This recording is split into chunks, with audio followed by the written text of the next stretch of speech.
Bonjour à toutes et à tous, je suis Sylvia de Atelier Bayasser sur Instagram, idem sur Facebook et aussi sur Etsy, mais je pense que sur Etsy il faut que je renouvelle mes articles.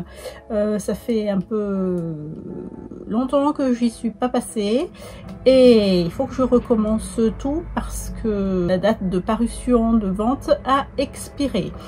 Voilà, je suis très heureuse aujourd'hui de vous retrouver. On est mercredi 18 mai pour un nouveau bilan couture de tout ce que j'ai cousu, tout ce que, entre guillemets parce qu'il n'y en a pas beaucoup, de ce que j'ai cousu au mois de mars et avril.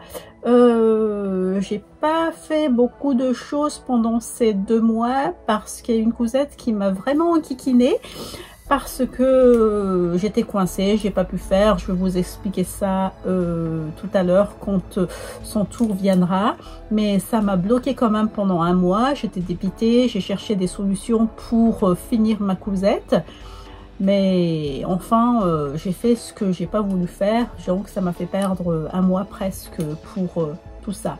Bienvenue à tous ceux qui viennent de me rejoindre sur cette chaîne, ça me fait vraiment plaisir.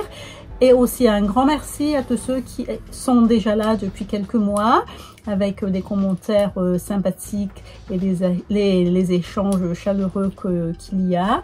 Je suis toujours ravie de voir vos retours et ça m'encourage à continuer et à voir que ça vous plaît quand même ce que je couds, ce que je fais paraître ici. Et j'espère que ce sera aussi le cas pour les nouveaux venus. Voilà. Et je me rends compte au montage que je ne vous ai même pas présenté ce que je mets aujourd'hui. En haut, j'ai la blouse Valentina de My Image que j'ai achetée il y a 2 ans, je pense, sur le site de Makerist quand il y avait une vente à 2 €. Et en bas, c'est juste un pantalon du commerce. Il n'y a rien d'intéressant à montrer. Voilà, je vous laisse avec la suite de la vidéo. Aujourd'hui, je vais vous présenter 6 cousettes, dont 2 que je n'ai plus parce que ce sont des cadeaux que j'ai déjà offerts. Alors, le premier de ces cadeaux-là, c'est pour une petite fille au fait, hein, les 2. Donc, le premier de ces cadeaux, c'est le top Easy. C'est un patron gratuit de Climb the Willow. Il y a 2 catégories de taille. C'est de 18 mois à 5 ans et de 6 ans à 12 ans. Pour ma part, j'ai fait le top dans une taille 8 ans, ce qui demandait 80 cm de tissu. Et c'est écrit qu'il faut 1 heure de travail. Et la difficulté, j'ai pas trouvé. Je pense qu'il n'y en avait pas. Donc ce top easy, au fait, c'est un top blouse, robe. Oui, parce que sur le patron, il est long au fait. Et moi, j'ai raccourci de 8 cm pour faire la blouse qui est ici. Qu'est-ce que j'ai fait? J'ai fait dans une popeline de coton de RL Tissu qui est vraiment sympathique. J'ai bien aimé ce tissu. Voilà, le reste, la chute. Voilà le tissu dans lequel j'ai fait ça, ça m'a bien plu. J'ai hésité pour faire la blouse dedans, mais finalement j'avais raison d'utiliser ce coupon. Je l'avais acheté pour moi au fait, mais parce qu'il est très beau, mais finalement c'était parti pour le petit cadeau que j'ai fait. Il n'y avait rien de spécial à dire sur cette blouse, sauf que je vous ai déjà dit, je l'ai raccourci et j'ai mis des parmentures tout autour parce que c'était pas prévu. Comme ça, au fait, c'est bien fini et c'est pas, ça va tenir dans le temps. Et puis il y a aussi le rendu ici à la poitrine qui est bien plaqué. Voilà. Je vous remets la vidéo si j'ai une vidéo.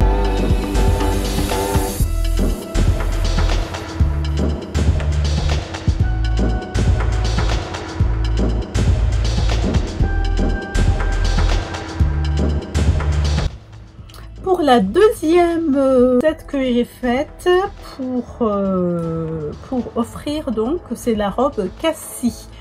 La robe Cassie est un patron de Recycle ton armoire. Je ne connaissais pas du tout au fait cette marque auparavant. Et j'ai cherché dans mes magazines une robe, je voulais une robe sympathique qui demandait pas trop de travail ou pas trop compliqué. Et j'ai pas trouvé parmi mes magazines Fibre Mood, Couture Actuelle, j'ai 2 Coutures Actuelles, pas plus, et Burda Style et Burda Easy. Et j'ai fait mon choix sur ce patron de Recycle ton armoire. Il est vachement sympa. Sa taille est de 2 à 12 ans. J'ai fait toujours une robe pour une fille de 8 ans. Il demande 95 cm de tissu, 2h30 de travail et la difficulté n'était pas non plus indiquée. J'ai pas vu ou j'ai regardé trop vite en préparant ce podcast. Voilà, je l'ai fait dans ce tissu chambray de Dressenstoffen. Voilà, c'est toujours, j'ai gardé une chute pour aujourd'hui. Voilà, vous l'avez bien là comme ça. Il est vachement joli, il est très doux, très tendre pour une petite fille. Je voyais bien cette robe avec un petit débardeur blanc ou un petit t-shirt blanc dessous. Parce que je l'ai modifié un peu. Je l'ai rallongé de 8 cm. La première fois, j'ai raccourci de 8. Et puis la deuxième fois, pour cette robe, je l'ai rallongé de 8 cm. Je vous montre ici la photo. Il y a les volants que j'ai changés. Sur le patron, les volants étaient remontés comme ça. Et moi, j'ai rabattu. Donc, le fait d'avoir rabattu les volants sur l'encolure devant et dos, ça a dégagé la poitrine. Et j'avais peur que ça reste trop bas, au fait, trop décolleté. Donc, c'est pour ça que j'ai dit que ce serait bien de porter selon, au fait, comment ça va rendre sur ma pupusse. S'il faut porter avec un t-shirt, un débardeur, une petite chemise, je vois bien une petite chemise, ça fait bien petite fille bien sympathique et sage, bien classe. Mais je verrai comment elle va porter ça. Voilà, c'est fini donc pour les 2 cadeaux qui ont été cousus et postés. Maintenant, je passe à ce que j'ai fait pour moi.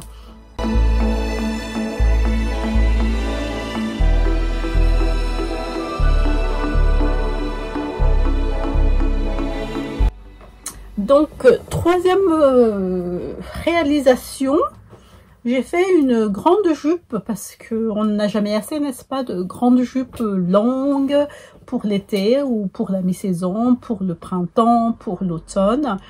Et j'ai fait une grande jupe à taille élastiquée. J'ai fait moi-même, je ne l'ai même pas patronnée.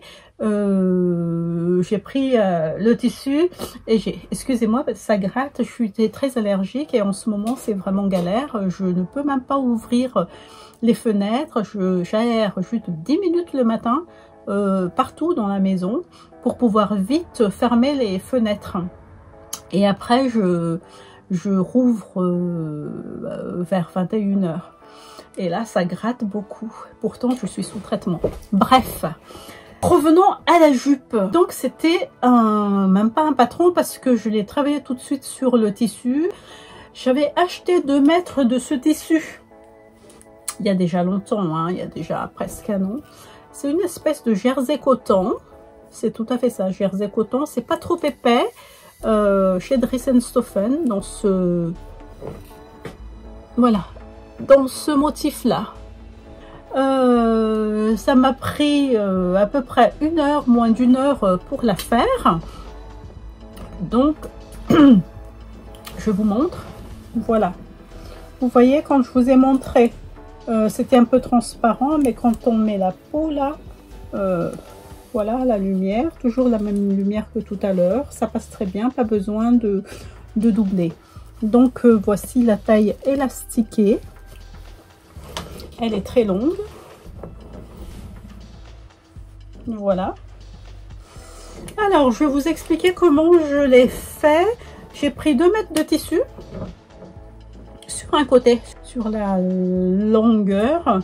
J'ai pris, je me rappelle plus quelle épaisseur d'élastique j'ai pris. C'est 4,8, c'est ça. J'ai coupé 10 cm tout le long, comme ça.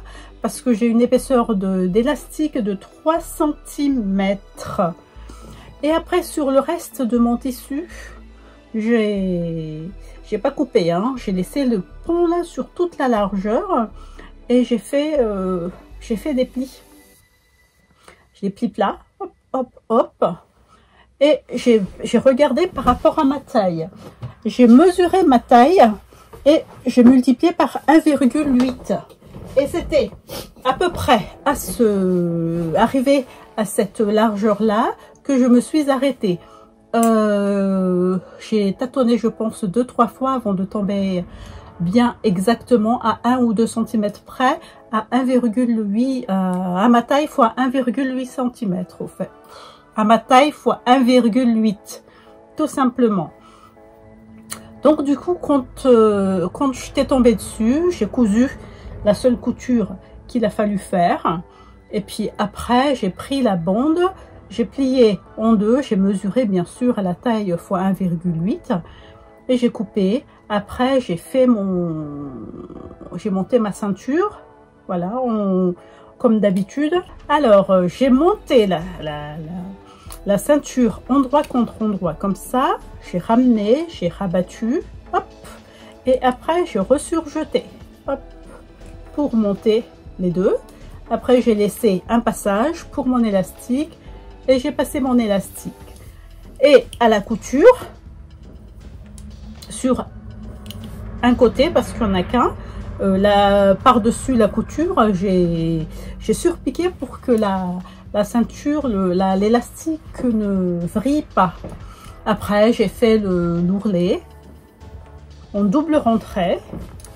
Voilà. C'est bien fait. Et j'ai cousu. Alors, pourquoi j'ai pris 2 mètres? Parce que c'était à peu près 1 mètre la longueur de ma jupe, y compris au fait l'ourlet. Donc, sur les 2 mètres, il m'en restait pas grand chose, hein, je pense. C'était juste là le reste de la longueur de ma taille, de la ceinture qui m'était restée, que j'ai jeté. Donc 2 mètres, c'était pile poil. Donc si vous voulez faire la même jupe, vous achetez jusqu'à la taille 38, je pense quand même. Parce que si vous faites une taille 40 ou 42, vous n'aurez pas assez de plis, assez de bouffons comme ça. Vous aurez moins de plis au fait, et ce sera moins voluptueux votre jupe. Voilà, je vous mets comme d'habitude la vidéo portée ici, et après on passera à la suivante.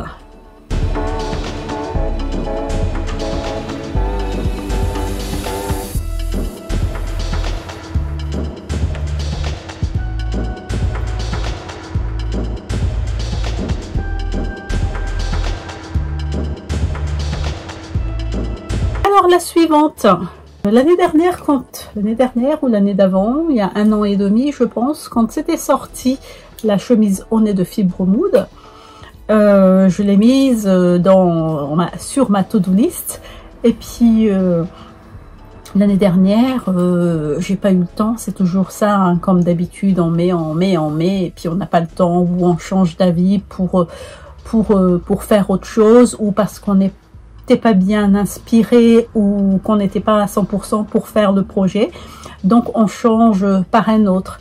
Et moi ça m'arrive beaucoup. Donc la chemise au nez de fibre mood, taille comme d'habitude de 38 au 52, les marges ne sont jamais comprises.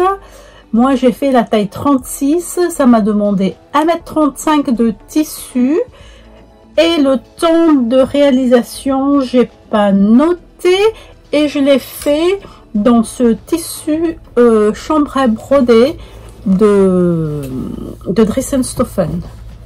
Voilà. Et ce tissu, la première fois où je l'ai vu, le temps que je choisisse les autres tissus et tout, je l'ai loupé.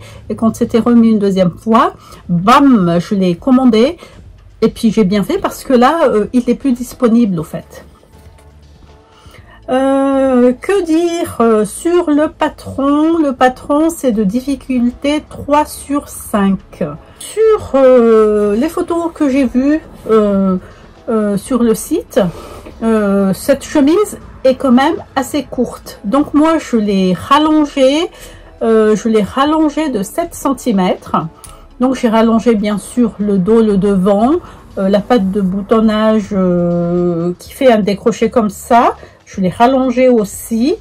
Et aussi le morceau de tissu pour le volant de devant. J'ai fait la version avec le volant devant. Je me suis longtemps posé la question parce que vu que mon tissu est quand même assez chargé, est-ce que j'allais mettre le volant devant ou non? Et finalement je l'ai mis et je ne l'ai pas du tout regretté. Je vais vous montrer donc cette blouse au nez. Voilà. Je suis très contente du rendu, c'est super. Voilà, voilà le dos. Voilà, ça donne vraiment bien ce tissu et je trouve qu'avec ce modèle-ci, il est vraiment sympathique. J'ai tout monté à la surjeteuse, hein. Je ne me suis pas enquiquinée comme d'habitude. Moi, je fais tout. Je monte à 4 fils comme ça. On n'en parle plus. Et ça me réduit vachement au fait le temps de couture. Alors, qu'est-ce que j'ai changé? J'ai changé aussi les manches. Je les ai coupées en manches 3/4.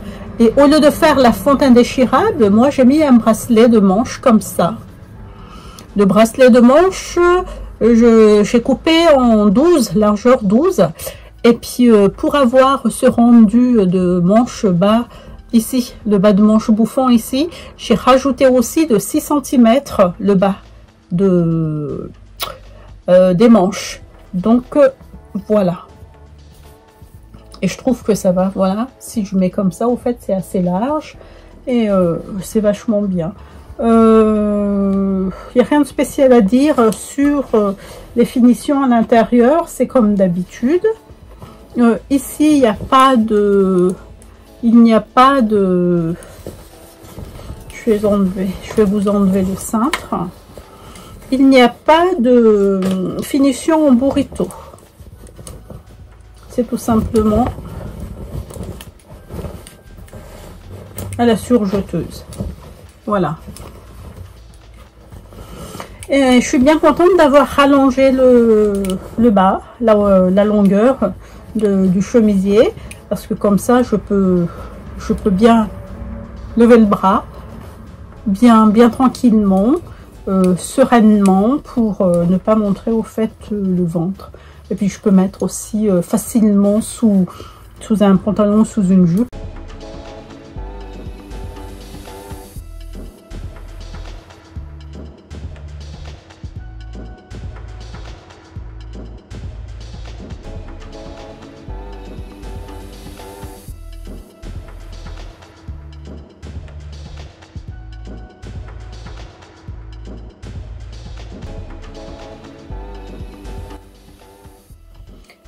Alors, on va passer aux deux dernières cousettes qui m'ont vraiment donné du fil à retordre parce que je n'ai eu que des soucis et des soucis les concernant.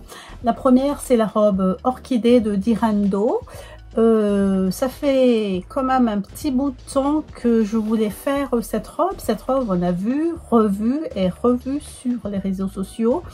Il y a de la version de Dirando, il y a une autre de McCall, je pense c'est 76, 74, quelque chose comme ça, je m'en rappelle plus.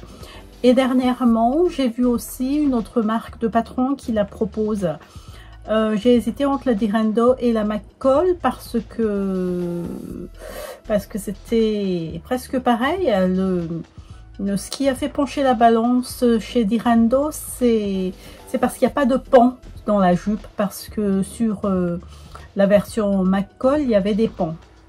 Donc les pans, quand ça part en évasé direct comme ça, c'est pas trop mon truc. Je préfère avoir au fait des frances ou des plis.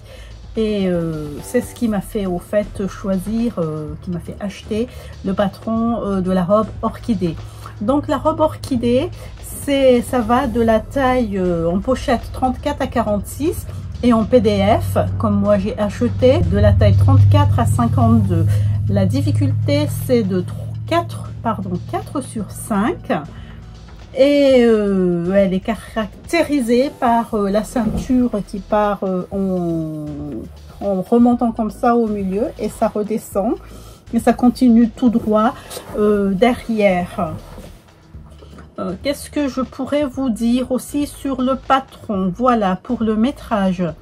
Alors, de la taille 34 à 38, c'est 3,90 m. 38-40, 4 mètres. Après, c'est de 4,20 m à 4,50 m jusqu'à la taille 52.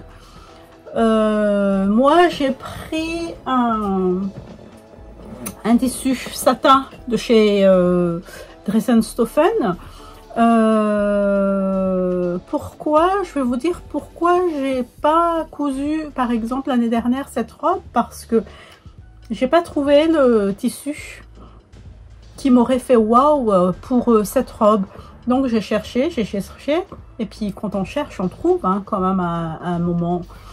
Et j'ai trouvé donc ce coupon, ce tissu satin chez Dressenstoffen.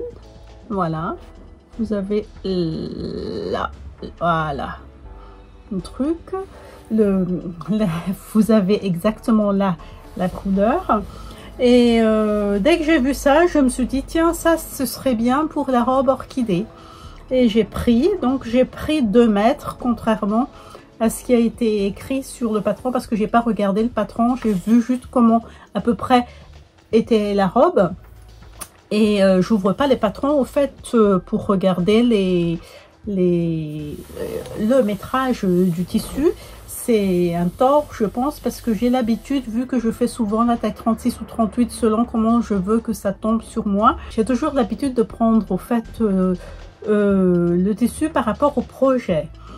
Par exemple pour des robes à fronce ou des jupes à fronce, je prends toujours 2 fois la longueur du projet que je veux faire. Par exemple, comme tout à l'heure, la grande jupe à plis là, j'ai pris de hauteur, donc c'est 2 mètres.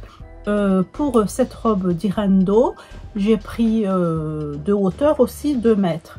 Et si c'est une veste par exemple, je prends la longueur du corps plus la longueur des manches. Les blouses pareil, seulement que c'est manches courtes. Donc j'ai pris 2 mètres et je peux vous dire que j'ai joué à Tetris hein, pour caser tout ça. Donc pour ne pas perdre au niveau de la longueur, j'ai commencé à couper tout ce qui est de la partie haute, les deux devant, le dos, les manches et la ceinture. Et pour les manches, j'ai élargi le bas de manche pour avoir un peu plus d'effet ballon. Et j'ai voulu couper la taille 36 au fait. Et quand j'ai regardé, je me suis dit que c'était quand même assez juste. Donc j'ai rajouté 1 cm de partout et j'ai coupé. Et quand j'ai mis au fur et à mesure sur mon mannequin, j'ai vu que c'est un peu trop juste. Et quand ma fille était passée par là, elle m'avait dit, maman, mais ta robe, tu penses que c'est pas trop petit? Je dis non, non, non, c'est la taille. Donc j'ai coupé.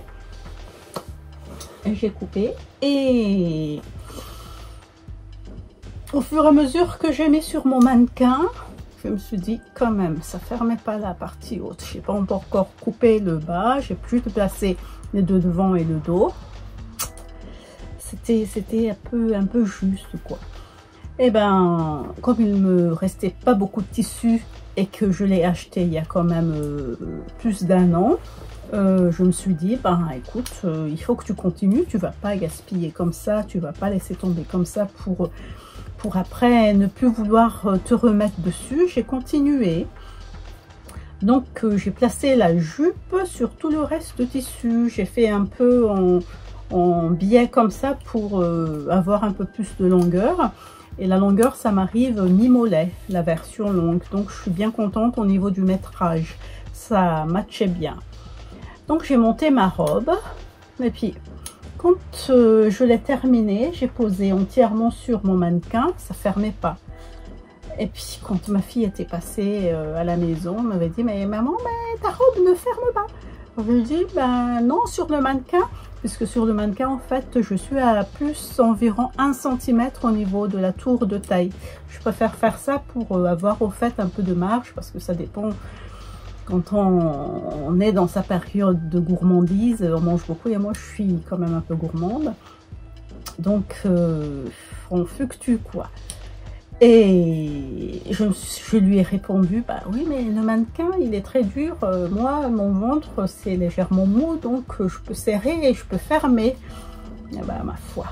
Et j'ai mis du temps pour, j'ai mis peut-être 1 semaine et demie pour poser les boutons, parce que j'ai attendu la vente privée de l'usine Avona à Villefranche. Et j'ai pris ces boutons à queue gris. J'ai pris très simple, parce que le tissu est quand même vachement chargé. Donc pour calmer tout ça, j'ai opté pour ce coloris-ci. Et puis j'ai mis les boutons et j'ai essayé, et quand même je peux fermer, hein, mais ça tirait un peu, on voit que ça boudine un peu. Donc avant de poster sur Instagram, j'envoie toujours une photo à ma fille pour lui montrer ce que j'ai réalisé. Elle m'avait dit, ouais mais maman, c'est serré quand même. Je dis oui c'est serré, mais c'est fini, c'est fait comme ça, je peux plus revenir en arrière quoi. Donc quand vous verrez la vidéo portée, vous penserez au petit boudin dans sa robe. Voilà, qu'est-ce que je pourrais aussi dire à propos de cette robe? Ah oui, au niveau des brides. Je me suis fait la main avec la blouse Anastasia de la Piverte. C'est un patron gratuit. Cette blouse aussi, on l'a vue, revue et revue sur les réseaux sociaux. Elle est tellement belle. Et je me suis dit, allez hop, normalement ça ne devrait pas poser de problème pour la robe. Donc j'ai regardé comment étaient montées les brides sur le patron de Dirando. Alors on fait des baguettes au fait à retourner, et comme j'ai un tissu en satin qui part quand même en lambeaux si on ne zigzague pas ou si on ne surjette pas, et comme c'est très fin, j'en ai bavé. Donc je me suis prise une fois, ça m'a énervée. Je me suis calmée en allant déjeuner, et après le déjeuner j'ai réessayé encore une deuxième fois pour me dire allez réessaye, peut-être que maintenant que tu as fait une première fois tu vas t'y habituer, tu vas réussir. Eh ben non, donc ça m'a énervée. J'ai refait comme indiqué sur le patron de la Piverte, la blouse Anastasia. Donc là c'est beaucoup plus simple, on coupe le tissu, on plie en deux, on marque le milieu et après on ramène les deux côtés vers ce milieu, on replie et puis on coud. Donc avec ça, ben, en 2 temps 3 mouvements, les brides étaient faites. Il ne nous restait plus qu'à couper et à monter. Voilà, j'ai tout surjeté comme d'habitude, je n'ai pas doublé. Et sur cette robe, il y a la fermeture invisible que j'ai bien réussi. Voilà, au fait, les fermetures invisibles, il suffit juste d'avoir au fait le pied qui va bien avec. Je vais vous mettre quelque part par ici aussi la photo. Et puis, il faut juste se caler à gauche, légèrement soulever la fermeture et puis coudre comme ça. Donc voilà la robe.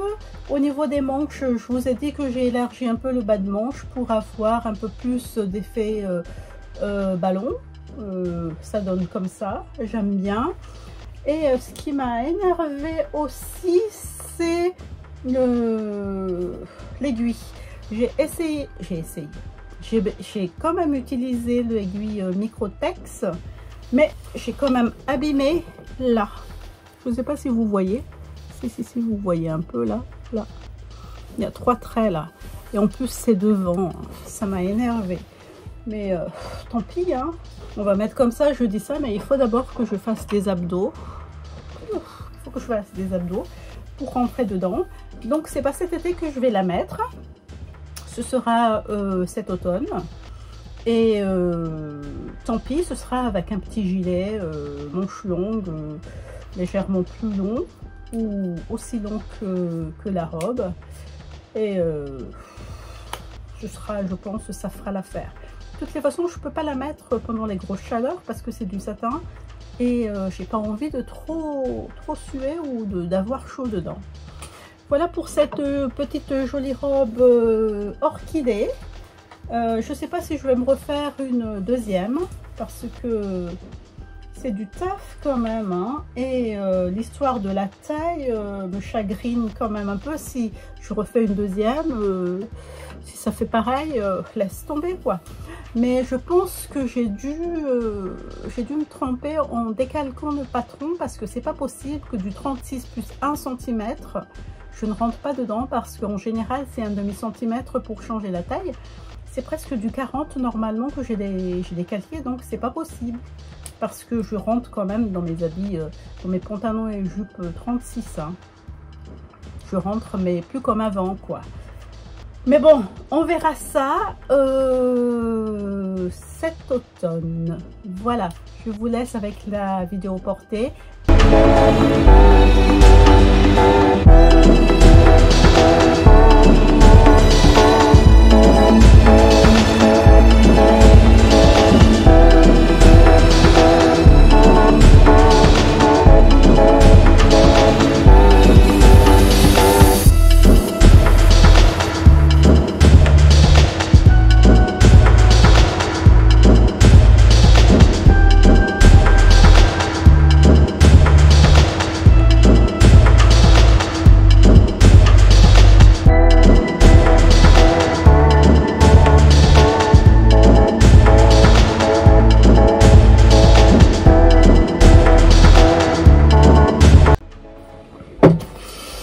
Et nous sommes arrivés au terme de cette vidéo puisque je vais vous présenter la dernière pièce exécutée ces 2 derniers mois. Donc il s'agit du manteau The Clark Coat de Mood Society. C'est un patron gratuit que tout le monde connaît. Pour ceux qui ne connaissent pas ce site, je les encourage à y aller vraiment parce qu'il y a des pépites, il y a beaucoup de patrons là-dessus. Et régulièrement, quand il y a un patron qui marche très bien, qui sort ailleurs, ils mettent au fait sur cette plateforme. Et dernièrement, j'en ai d'ailleurs téléchargé 2 ou 3, comme d'habitude. Hein, je fais régulièrement des tours là-dessus sur ce site, et je télécharge de temps en temps. Donc, Clark Coat est disponible de la taille 0 à 30, c'est des tailles américaines. La taille que j'ai cousue pour moi, puisque je fais d'habitude 36, j'ai fait la taille 0 parce que j'ai vu le podcast de Emma de Frandy Couture. Si tu passes par là, Emma, coucou. Elle est très sympathique, elle est très punchy. Je regarde très régulièrement ses podcasts pour ne pas dire que j'en loupe. Elle a fait, si c'est pas la taille 0, c'est la taille tout de suite après. Donc c'est pour ça que j'ai fait la taille 0,30 au fait, parce que je veux pas un effet trop loose. Le manteau il fait déjà très loose. Hein. C'est au fait le patron du manteau Prada-like avec, je vais vous montrer tout à l'heure, vous l'apercevez ici d'ailleurs. Hein. Voilà, j'ai fait donc ce manteau dans un tissu de Lolly Shop. Je l'approche dans ce vert à carreaux composé de 30% de laine et 70% de polyester. Au niveau du décalcage du patron, il n'y avait rien de spécial à signaler. C'est ce manteau là qui m'a donné beaucoup de fil à retordre. Il m'a vraiment énervé. J'ai jamais eu autant de problèmes depuis que je cours parce que c'est dû au tissu. Je vais vous montrer le dessin technique par ici. Voilà donc le manteau. Il taille très bien. J'ai fait la taille 0. Vous avez ce côté tout droit là. Je vais l'enlever du mannequin. Voilà. vous avez ce côté droit là, hop, qui fait que ça c'est loose. Je l'ai pas doublé, j'ai gonzé toutes les coutures à l'intérieur. Voilà. Contrairement à mon manteau Mont-Royal, j'ai pas eu de soucis ici à la rencontre des 2-3 coutures, parce que sur le manteau Mont-Royal j'ai utilisé un tissu double gaze matelassé, donc pour ganser dessous le bras là, c'était un peu costaud, et d'ailleurs j'ai fixé à la main pour que ça ne bouge pas sur le manteau Mont-Royal. Il y a la parmenture, voilà. Et après, moi, j'ai apporté une petite modif au niveau du revers. J'ai coupé, quand j'ai coupé le patron, j'ai vu que le revers ne me plaisait pas, même dès le premier coup d'œil sur le patron, parce que c'était trop prononcé ici. Donc j'ai coupé, et par rapport à mon manteau ici, j'ai positionné mon papier comme ça ici, et après au fur et à mesure j'ai travaillé directement sur le mannequin, sur revers bassi, comme ça au moins, parce que ça faisait comme ça, j'ai pas encore monté mon col, ça faisait comme ça, et après j'ai mis le col en papier, au fur et à mesure j'ai travaillé ici. Après, là, il n'y avait pas eu trop de soucis, mais le souci que j'ai rencontré, c'est au niveau des fonds de poche et des poches. Nous avons ici des poches passe-poilées, des poches paysannes passe-poilées à l'intérieur. Hop, voilà, passe-poilé. Là, le passe-poil d'un côté et ici de l'autre. Donc, ça ferme comme ça. Voilà, vous l'avez bien là, le passe-poil. Donc, il y a l'épaisseur de ce devant, les 2 épaisseurs du passe-poil, ça fait 3, les 2 épaisseurs des rabats, ça fait 5. Et comme j'ai thermocollé le rabat et les passe-poils, donc ça fait plus 2 passe-poils, ça fait 7, et plus 2 passe-poil ici, ça fait 9. Est-ce que ça fait 9? 5, 6, 7, 8, 9. Ça fait 9 épaisseurs. Je ne sais pas pourquoi j'ai thermocollé les passe-poils et les rabats, et pourtant c'est de la laine. C'est peut-être parce que j'ai pas bien réfléchi, et comme j'ai l'habitude de passe-poiler ces pièces-là, ben, j'ai pas réfléchi. J'ai fait tout de suite comme ça. Donc quand j'ai fait des passe-poils et tout, les poches comme ça allait. Alors si je m'étais arrêtée là, j'aurais pas eu de problème. Mais quand j'ai voulu fixer le rabat de la poche paysanne, j'avais un souci, ma machine ne voulait pas, ça sautait, les poids sautaient, surtout ici et là en bas. Sur toute la hauteur ça allait quand même, mais c'était là et dans les coins que ça allait pas du tout. Donc j'ai changé de fil, j'avais 3 fils dans le même ton. J'ai changé de fil, j'ai utilisé toutes les aiguilles que j'ai au niveau qualité et épaisseur, rien à faire. Et puis j'ai laissé tomber, et ça a pris 1 semaine, 2 semaines, ça m'a coupé dans mon élan pour la couture. Et puis après je me suis dit, comme j'ai laissé chez ma fille mon ancienne machine à coudre mécanique, je me suis dit allez, je vais essayer, mais rien du tout, c'était encore pire. Donc voilà le souci. Et à cause de ça, le temps de réfléchir, de me remettre sur la selle, ben, ça a pris 2 mois, je pense, le temps où j'ai commencé à décalquer le patron et où j'ai fini de poser les boutons.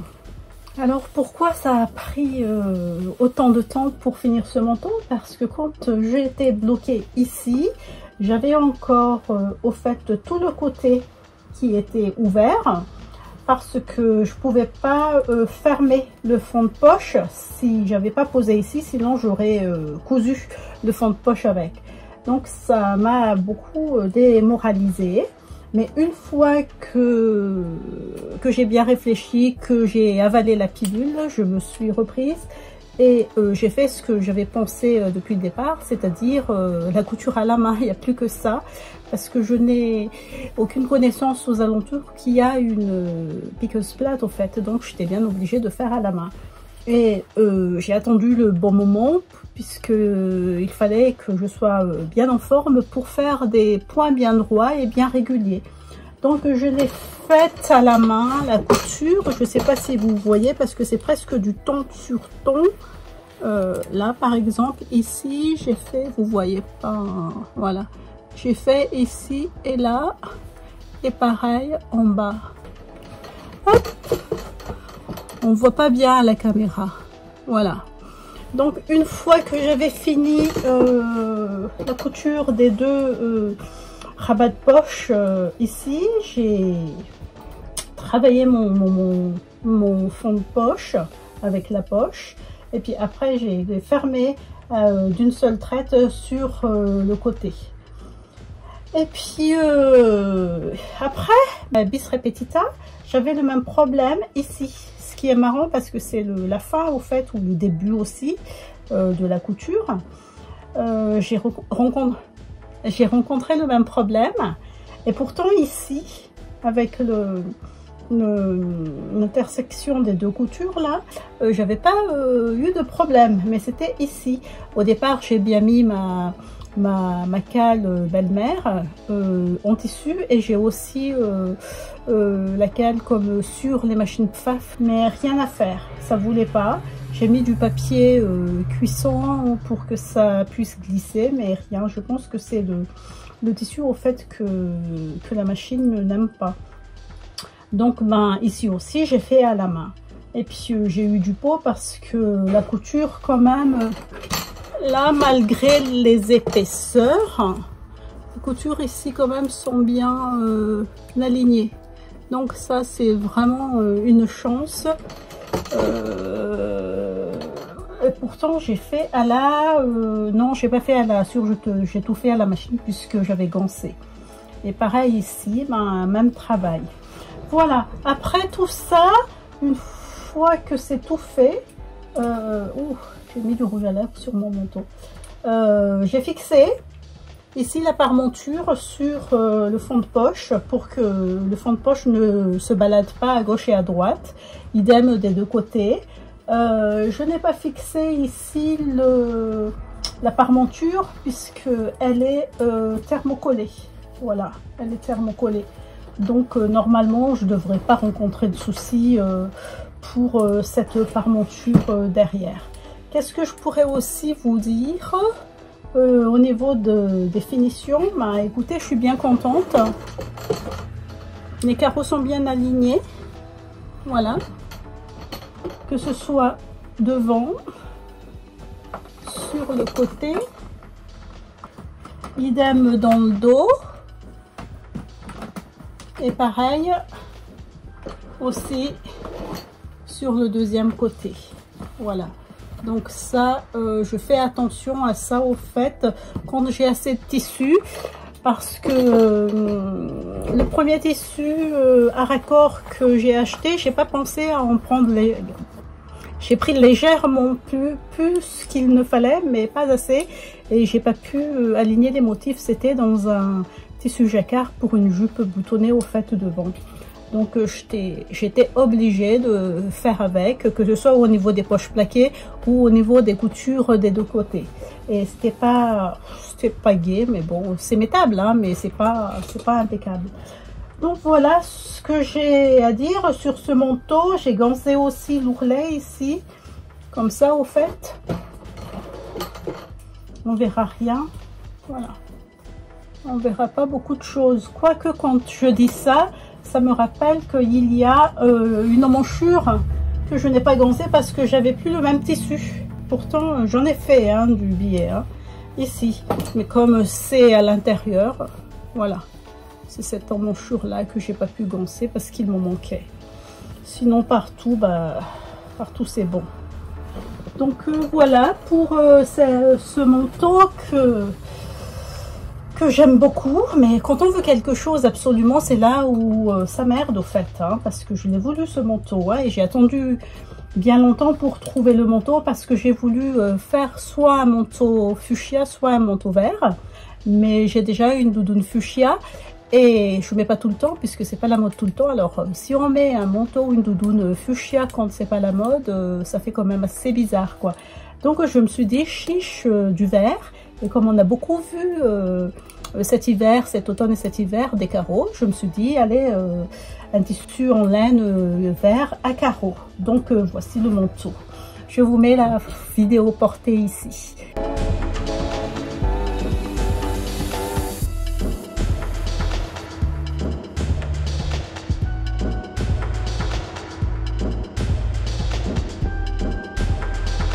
Ça y est, je vous ai tout montré, tout ce que j'ai cousu au mois de mars et avril. C'est la fin de ce podcast, mais c'est la fin de ce podcast. J'arrive pas, hein. C'est la fin de ce podcast, mais il est encore temps pour moi de vous remercier de rester jusqu'au bout de cette vidéo, d'être toujours là à me suivre. Et je rappelle encore pour le petit abonnement si ça vous plaît, si vous voulez donner un coup de pouce à ma chaîne, et mettre la notification pour ne pas louper ce que je vais poster. D'ailleurs demain je vais tourner un haul tissu avec les projets que je compte faire avec. Aujourd'hui j'ai des projets à coller avec chaque tissu, mais on sait que on s'y tient pas forcément, des fois on change d'avis et tout, donc je vais essayer de m'y coller, et je vous retrouve donc très bientôt à la prochaine vidéo. Prenez soin de vous et merci encore. Bye bye.